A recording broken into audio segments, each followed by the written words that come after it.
So here is Hildegard. Do I need to turn this on? Or I don't know if it's working, but so here in her hand is a mandala, which has a little bit of a vision. This does not actually exist in a reality, but this picture on here is one of her visions, and I'll speak more about that in a minute. It is her writing with a stylus on a clay tablet, her vision, and this is the Holy Spirit, this red fire coming down. And I actually have a bigger picture of this vision, so I'll go into it in more detail.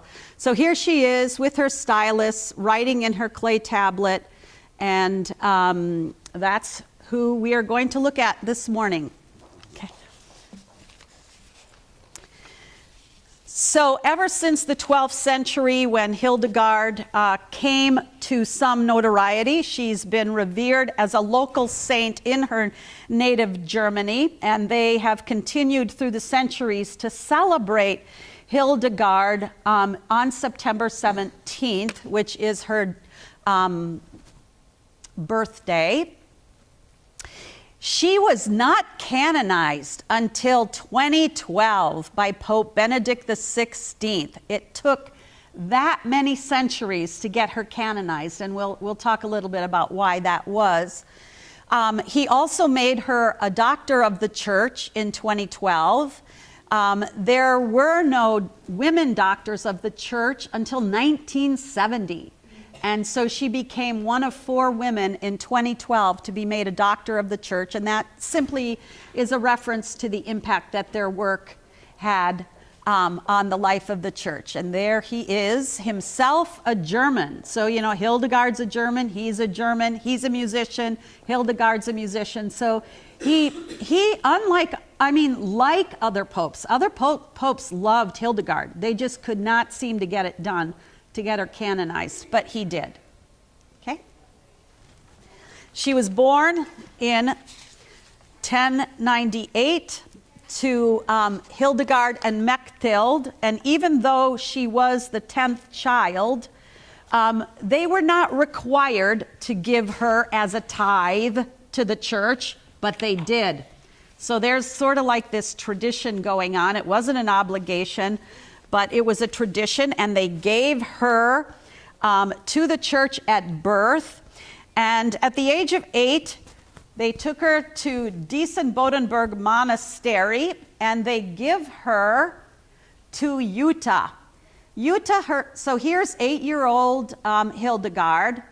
And by the way, that date is kind of funny. Some people say it's 1112, some people say it's 1106, but nonetheless, she's 8 years old. Jutta's only 14 or 15 herself, and here's Mama and Papa giving Hildegard to Jutta, and here's the dowry. So what happened was her parents were not nobility, but they were people of middle rank, people of wealth, and what folks did was bring a dowry to fund the living expenses of their children in the monastery. And that's a significant point, because Hildegard is going to run a monastery, and she's going to have quite a lot of wealth, as we'll see as the story goes on. So here are some of the roles that Hildegard played while she was alive with us on this earth. Even today, there's a lot of scholarly research about Hildegard. You see her popping up in films and videos and recordings. You can go to any store now and get her CDs online. And also people take her chants and turn them into new compositions. Whoa. I think I'll play her music a little later. So, these are all the roles she accomplished, and she did not start really finding her voice until the 1140s. So she's born in 1098 took her till the 1140s to begin to find her voice. She's in her early 40s. So what happened in terms of her life to have that happen? And we'll get to that story. So next slide shows an anchor hold. And this is a building, a cell, that is built next to a church or a monastery. And again, it's funded by the parents of people who come to these monasteries, the kids that are, and the teenagers who come to these monasteries to be given over to a life of prayer and spiritual devotion. And you get walled up in this anchor hold. So you cannot get out. And this is the window. They have some kind of a pass-through where they pass food, and people, you can talk to them in the anchor hold. But it's a life, there is no free access to the outside world. The idea is self-mortification. We enact in the anchor hold a state of death as close to as possible, Kathy. Kathy can't believe it. Her jaw has dropped. I know. And so here's what Peter the Venerable wrote about anchorites. And you take a vow to be an anchorite. And actually, in one of the books I was reading, there's a liturgy. There's this really kind of creepy liturgy. It's really like this 3-6 hour liturgy of going in to the anchor hold. Prayers, incense, prostration. It's amazing. So Peter the Venerable wrote, "Enclosed in this cloister of salvation, or rather buried alive in this sepulchre, they waited to change a temporary prison for the freedom of eternity, to change burial for resurrection." So, 8-year-old Utah goes into the enclosure with, 8-year-old Hildegard goes into the enclosure with Utah, who was probably around 14, 15, and one other child, and they were walled off from the world. So later, Hildegard would write, she didn't really approve of doing this to children who were not of the age of reason. She was against doing this. But here she is, a little 8-year-old being enclosed with Utah and probably another child, maybe who fulfilled the role of kind of a servant to Utah and Hildegard. And, the women wanted this to some extent, the women who chose this life, because it was apparently a very violent world at this stage of our history. And there was protection offered in the anchor hold. And it was also kind of a way for the church to kind of control women. And so this is the monastery in Diesen-Bodenberg that her parents brought her to. It's still standing. It actually was in really rotten shape even when Hildegard was 8. It was sort of dilapidated and isolated, but it's still standing to this day, and it's named after Saint Disebode. And the reason I'm telling you about local saints is because in her music, she would compose for worship and liturgy cycles of poems and music around local saints, and Disebode was one of those saints. So this is the monastery at Diesen-Bodenberg. It's a Benedictine house, and she was here for 40 years. Okay, so getting back to our story, she's enclosed with Utah for 24 years. Utah dies in 1136. Hildegard was 38.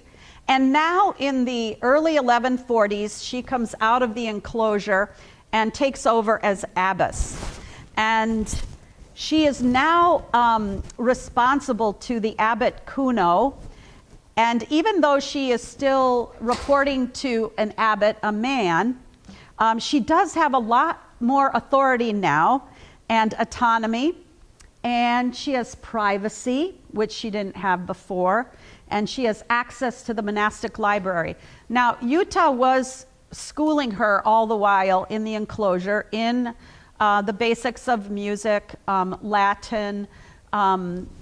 So that was another reason why women gravitated toward the monastic life. They were allowed to be educated to an extent. So while Jutta was alive, she had a secretary, Volmar, and Volmar wrote the Vita Jutta, the life of Jutta.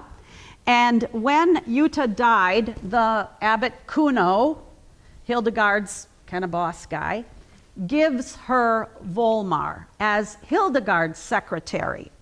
And they had this wonderful friendship, working relationship for 40 years. He was her secretary for 40 years until he died 6 years before she did. And he was not, Hildegard was not unknown to him. While he was Jutta's secretary, Jutta would confide in Volmar about what she saw in Hildegard. She saw that there was something very special about her, some unusual powers. So, what was that about? Hildegard, since the age of 3, had been receiving visions. And so she had 3 secretaries in her life, Volmar, Gottfried, and Guibert.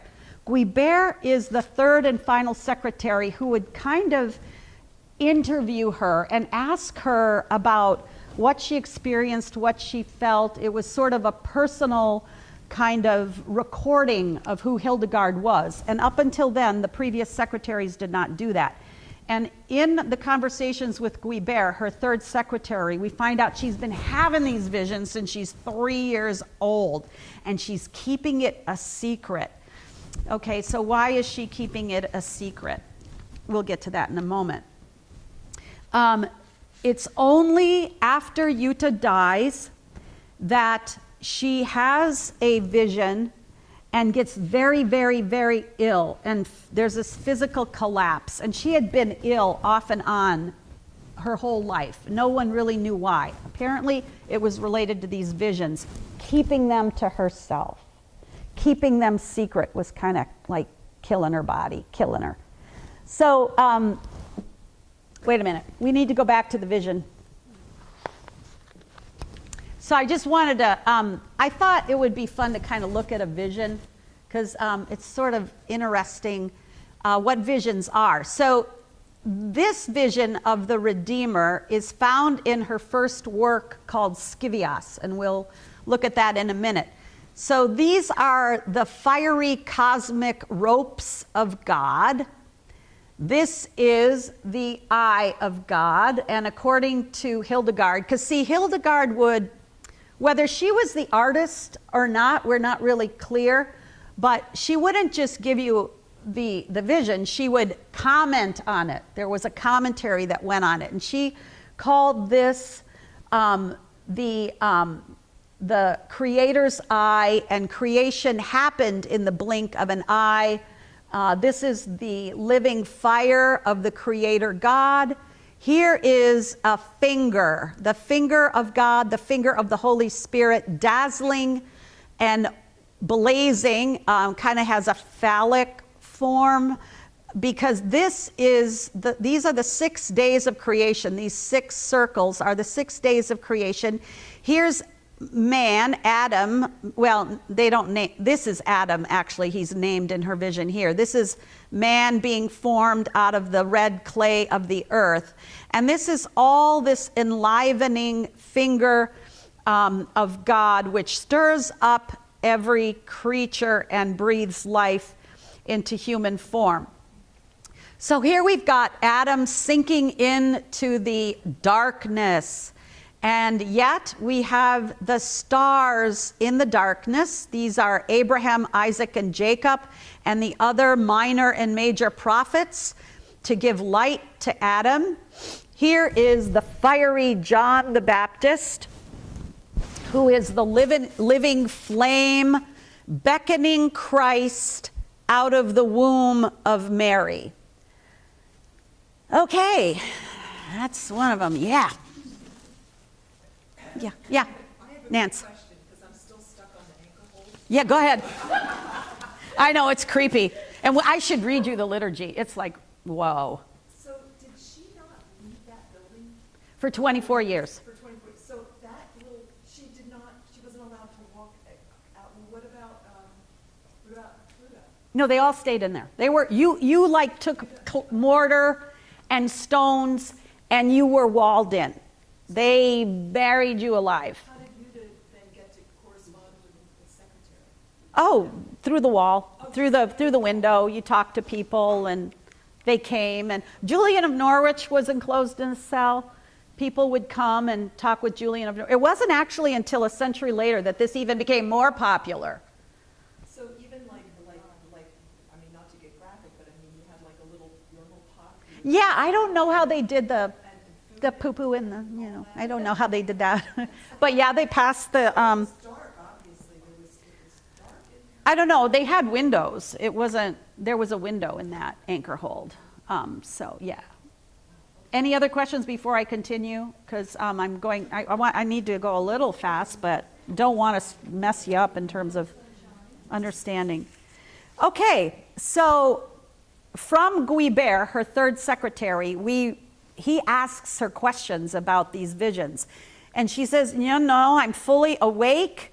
And here's a quote: I do not see with external eyes, and I do not hear with external ears. I do not perceive thoughts of my heart, nor by any medium of my five senses, but rather only in my soul with open eyes, so that I never experience the unconsciousness of ecstasy, but awake I see this day and night. So she didn't have daydreams, trances, or hallucinations. This is like you and I just kind of walking around and these visions come to us. So why did she keep these a secret since the age of 3? This was a very heavy burden that took its toll physically on her.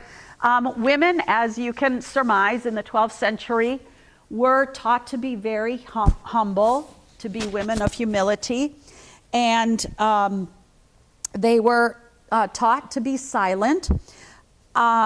Eve's boldness brought down humankind. It was because of Eve's sin that we all fell. The church fathers had a quote: "Men are rotten from the waist down, women are rotten head to toe." So Hildegard always portrayed herself throughout her whole life as being weak and unlearned and a simple vessel of God. So I also think she was just plain old afraid. So after Jutta died in the early 1140s, she's again collapses. She's got this horrible illness. She can't move, she can't talk. And lo and behold, it's God instructing her to write down these visions. So here is the vision from Scivias about her conversion experience. Here is Hildegard receiving from the Holy Spirit gifts of illumination, connectivity. Her heart is thawing. Here's Ricardus, who is her a nun, a younger noblewoman nun who was her servant for 10 years in the act, servant in the sense of helping her with this project of writing and getting her visions down. Here's Volmar. So the tradition is she would write with a stylus on clay and then give it to Volmar, who would then put it in book form along with Ricardus helping. And this was a typical profession for monastics, is the reproduction of books and the writing of books. In this case, Volmar would perhaps do some editing, maybe correct some Latin, and it gets into a whole scholarly conversation about how much of this was Hildegard, how much was Volmar, but we won't go there. So, okay. Self-expression ended up being a very, very healing thing for Hildegard. without this gift of self-expression, without her voice, she was physically sick, and realized that the art of meditation through these, the illumination of these visions and her commentary, she became strong and powerful. And as I mentioned, it was the source of her healing. So the first large book is Scivias, and it is a contraction of a couple of Latin words. Hildegard liked to mess around with Latin words, so she contracted Scito Vias Domini into Scivias, and that just means sort of know the way of the Lord, and she just contracted it to know the way. So you will not find that Latin word in any Latin dictionary, and she liked to do that. There's another big word she did too, which I'll get to in a minute. So in Scivias are 26 visions. You've already seen a couple of them, and she would comment on them. They're kind of shocking and sometimes grotesque, using the language of the apocalypse, apocalyptic theology. And as you may remember, apocalyptic theology is about the end of time, this cosmic battle between good and evil, between God and the devil, when God is going to defeat the devil and Satan in a cosmic battle. And it's ugly and it gets really dark. And our only hope is through the darkness to hang in there, knowing that at the end of time, God is victorious. So this sort of permeated a lot of her imagery, this cosmic apocalyptic language. Okay, so she's working on Scivias with Volmar and Ricardus for 10 years. Somebody kind of tattles on her to the Pope, Pope Eugene III. He sends a papal delegation, and they kind of check out her work and take a half-written copy of Scivias to the Pope, who's at the Synod of Trier. Bernard of Clairvaux is also there. You might remember that name from history. Bernard of Clairvaux is one of the Pope's mentors. He's been corresponding with Hildegard because she doesn't know. I need some advice, Bernard. Should I keep going on these crazy visions? Should I keep doing this? It's kind of, whoa. And so he's been corresponding with her. The papal delegation brings a half-finished copy of Scivias, and the Pope starts reading it to all these bishops and clergy and cardinals. And while he's reading it, he says, "Yeah, Hildegard, you're right on. Keep going with your work." That made her famous. All of a sudden, she is famous, and everyone is seeking out her wisdom and her advice and her spiritual counsel. Here's another one of her visions from Scivias. It has the 4 seasons, the seasons of our life and the seasons of nature. And here we begin to see her theology, her notions of viriditas. Viriditas is 2 Latin words, so you won't find viriditas in a Latin dictionary. Viridi, green, and veritas, truth. So this is her notion of greening that you hear about Hildegard. Hildegard's all about greening, and it's the contraction of 2 Latin words, green and truth. And you begin to see it come out in her visions, where the power of God is present in plants and herbs and the sky and water, and it is available to us. So she was very much into cataloging plants and herbs and their medicinal purpose, their scientific medicinal purpose. And all of the spiritual life is green. Paradise is green. It's lush and moist and verdant. Sexuality is viriditas. Sexuality is about fertility and vivaciousness and vigor and beauty. Womankind is all about viriditas, the beauty and variety of women. So here's one of her visions that we begin to see this notion of viriditas. And here she is in the corner with her stylus and wax tablet recording it. So besides Scivias, she had a couple other major visionary and theological works. So she's going to have visions in these two works. Here's Physica.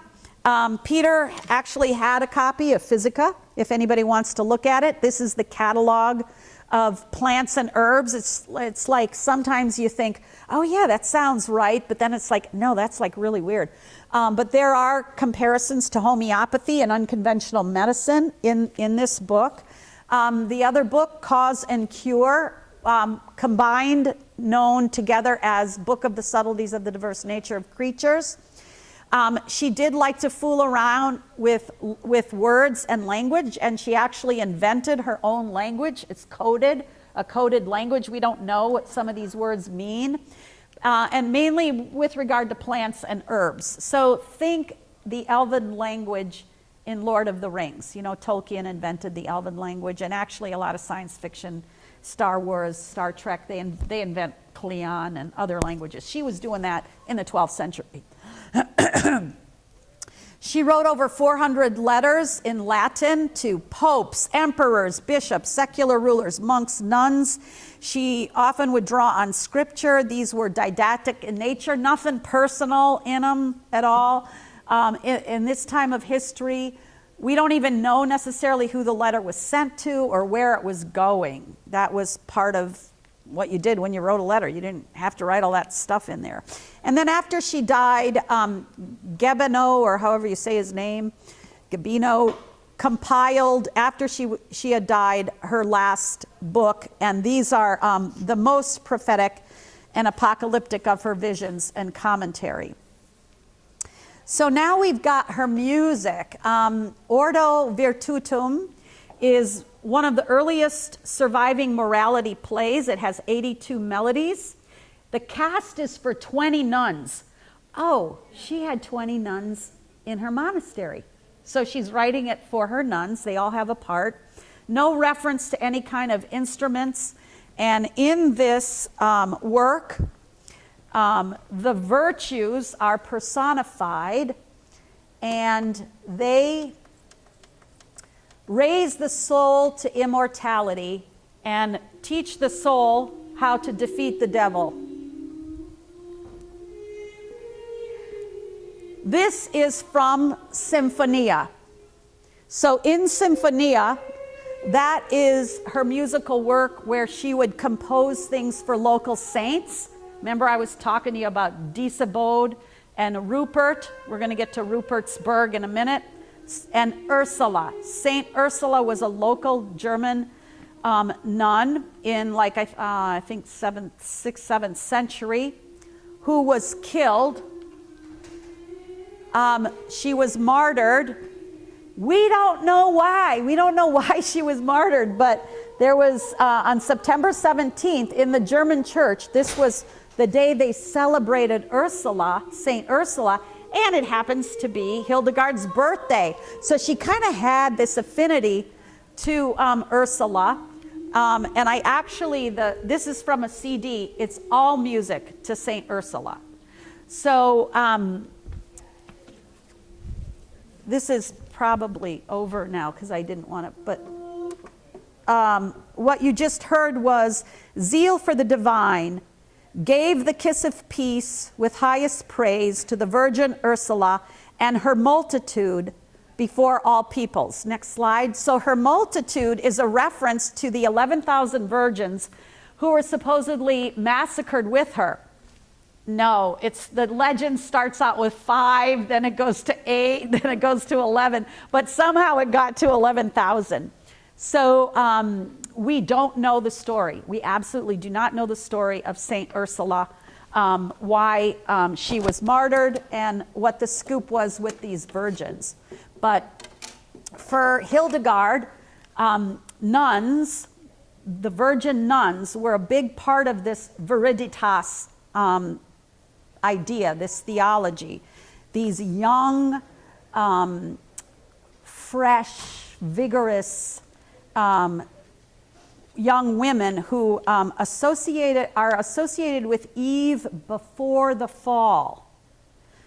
Okay, so she had this thing about, virgins and virgin nuns. And anyway, here's an example of somebody taking Hildegard's chant and putting it in a 21st century medium.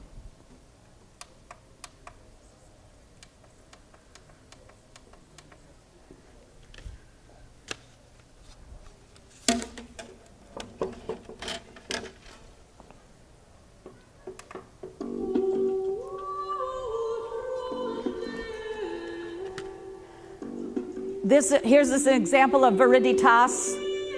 O leafy branch. Okay, she's into branches in green. O leafy branch, standing in your nobility, as the dawn breaks forth. Now rejoice and be glad, and deign to set us frail ones free from evil habits, and stretch forth your hand to lift us up.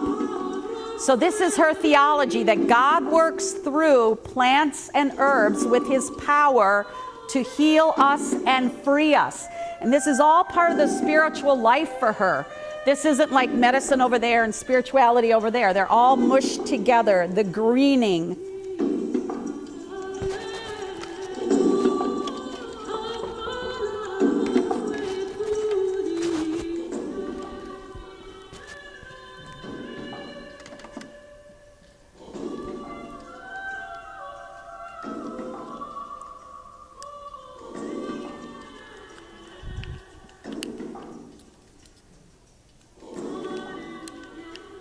Okay, you get the idea. It's kind of cool, eh? Okay, next slide.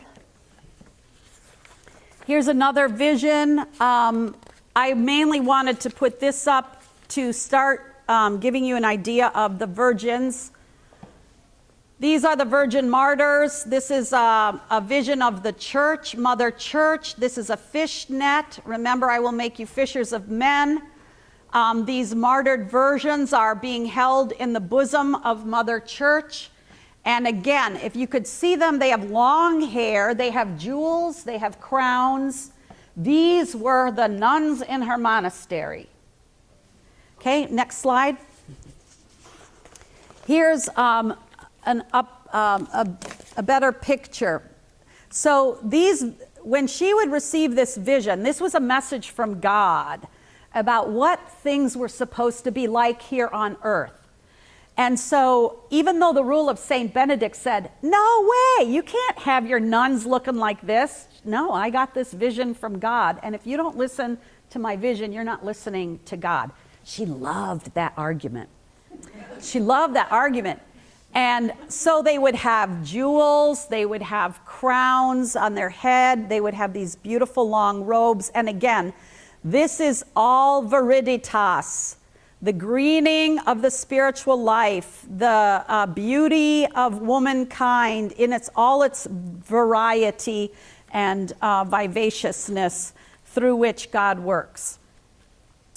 So this is the monastery at Rupertsberg. Remember, she was taken to Diesen-Bodenberg, right? She's 8 years old. She's into almost 50. And she decides God is telling her in a vision to move her women, the women in her monastery, to build this big complex in Rupertsberg.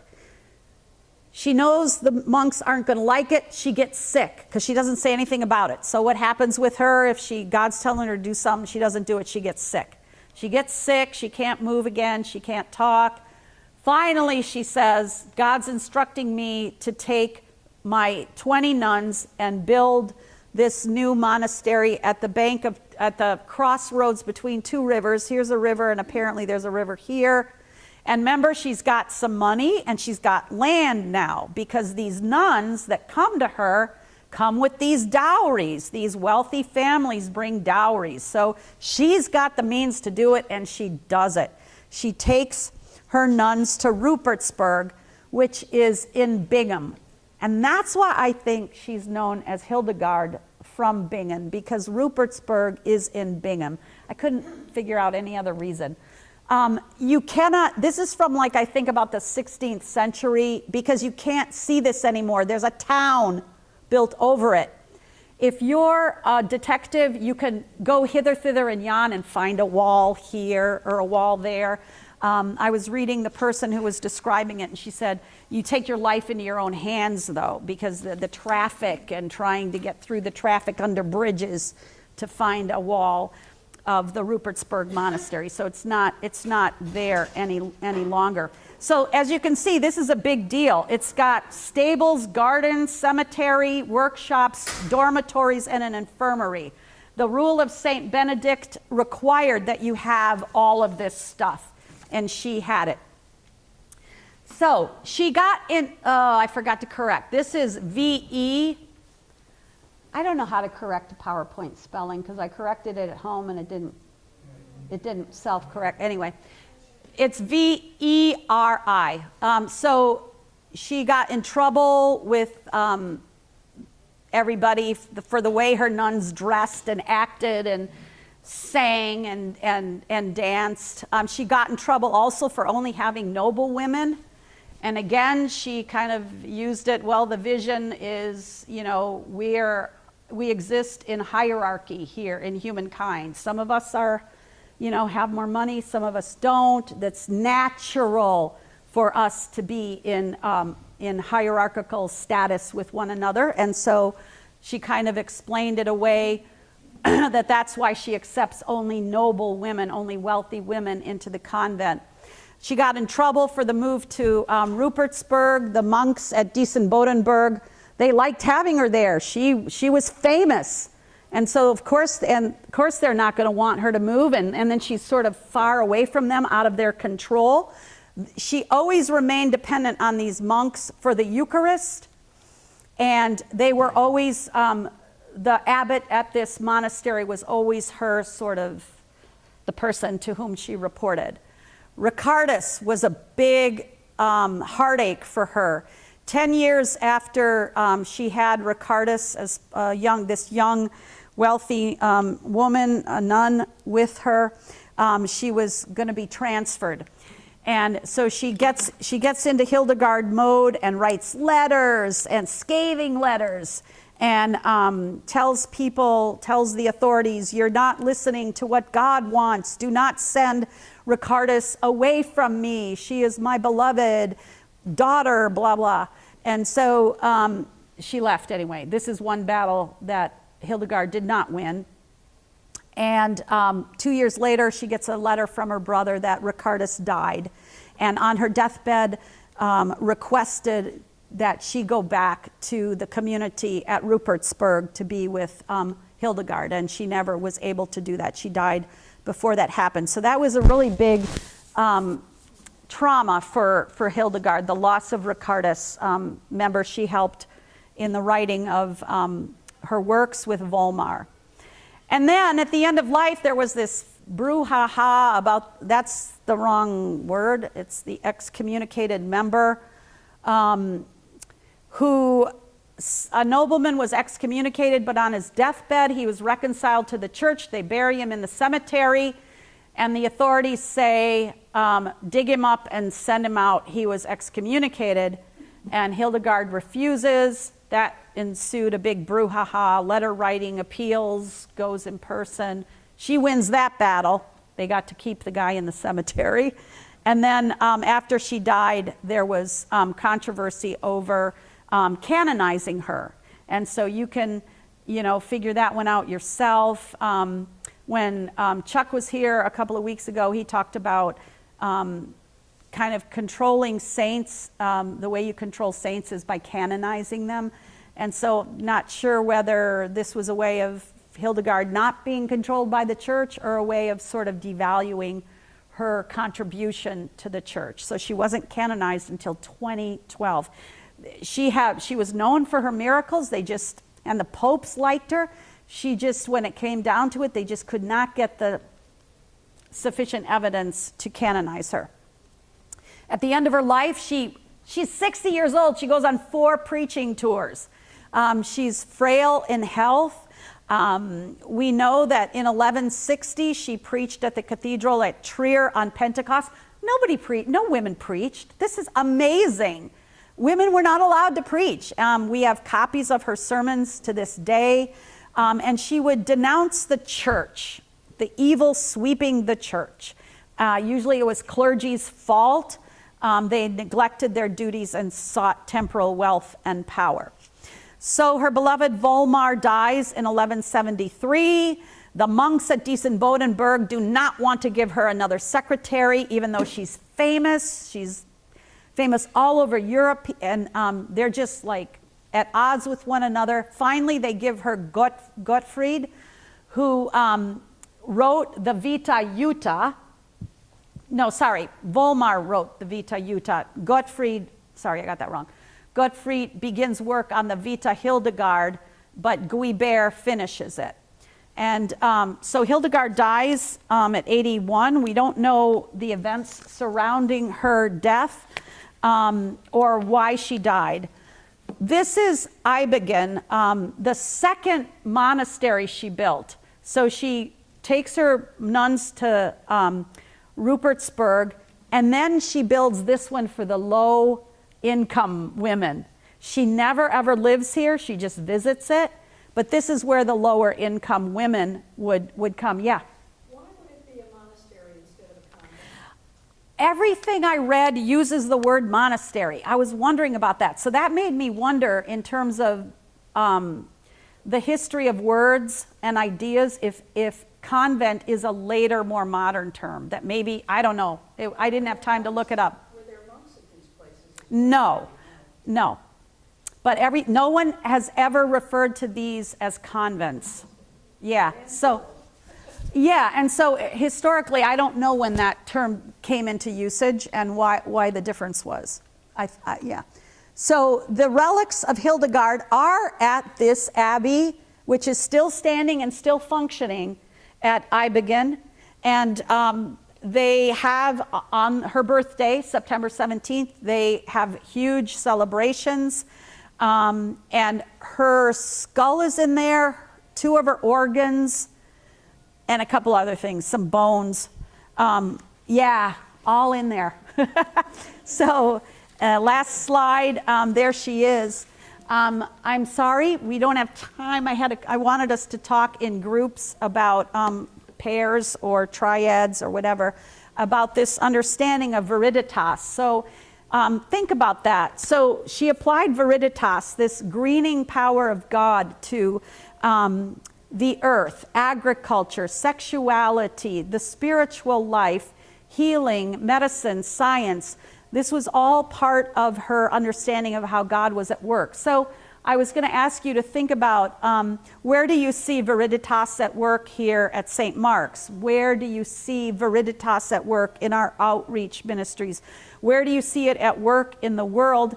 And where would it be interesting to think about your own life? Where do I need to apply Hildegard's theology of viriditas to my own life? Is it something with relationships? Is it how I get involved with my free time? Is it my spiritual life?